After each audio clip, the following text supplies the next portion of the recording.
I am at Untitled Dawn at the University of Montana tonight, where we just raised a bunch of money for St Jude Children's Research Hospital, and now we're celebrating for all the hard work and effort that everyone put in to get all the money.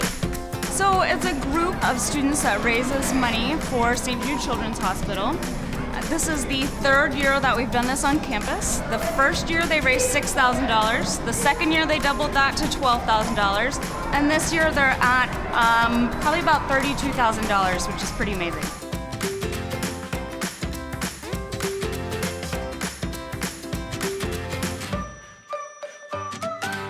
Oh, just modeling for cancer. Good stuff for the kids. I'm St Jude man, and I fight cancer in the 406. Thank you so much for coming out tonight, and I want you to understand the significance of what you are doing. I am Tammy Buchanan, and I am the mom of James, who is a survivor of childhood cancer. James began feeling really bad shortly before his second birthday. He began to be very fussy. He wasn't even 2, and he had a difficult time conveying what was going on. He couldn't communicate very well how he was feeling. And so originally we just thought that he was fussy like a toddler would be, but it kept getting worse and worse, and he couldn't sleep at night, and he was in a lot of pain. His blood tests were just a little bit off, but nothing that screamed that he had cancer. So he was a tough diagnosis. The night that he was diagnosed, I hadn't had time to find out much about the kind of cancer he had. And so I wanted to do some research on the internet.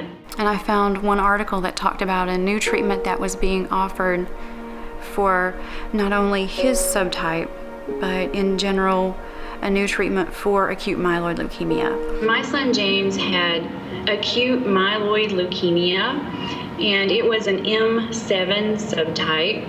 And I looked up some information, and the general information, the only thing that it said was that the prognosis was poor. It was very frightening. James was, a tiny boy. He was my sweet little boy, and we would have done anything for him to have survived, for him to have lived. I kept looking to try to find if there was a new treatment available, and I found one article that talked about a new treatment that was being offered for not only his subtype, but in general, a new treatment for acute myeloid leukemia. I felt encouraged by that article, and I saved it on my computer desktop. And by that point in time, it was about 2 o'clock in the morning. And I went to sleep thinking that I really needed to try to find this person to see if he could help my son. That gave me some hope, and I wanted to hold on to that because I needed that. And I wanted to try to figure out if there was some way that James could get that particular treatment. The next morning when I woke up, the doctors had come into the room and they had done their rounds, and there was a doctor that was playing with James, and I was sleeping on this little sofa next to James's bed, and I got up and I went to speak to the doctor. And the doctor turned around and I read his name tag.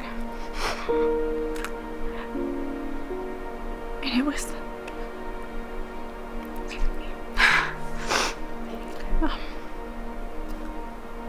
when he turned around and I read his name tag, it was the name of the doctor who wrote the article about the new treatment that could give James more hope.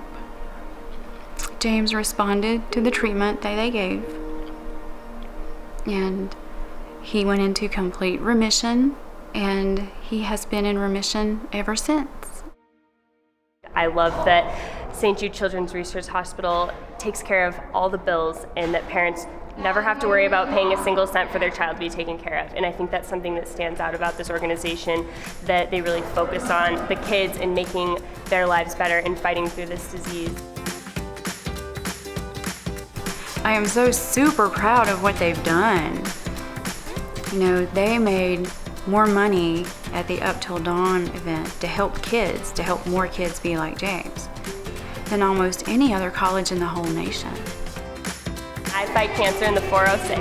I fight cancer in the 406. I fight cancer in the 406. I fight cancer in the 406. I fight cancer in the 406. I fight cancer in the 406. You hold on to hope, and you never ever lose sight of hope. And there's always hope. You just have to find it. I survived cancer. Some people don't survive.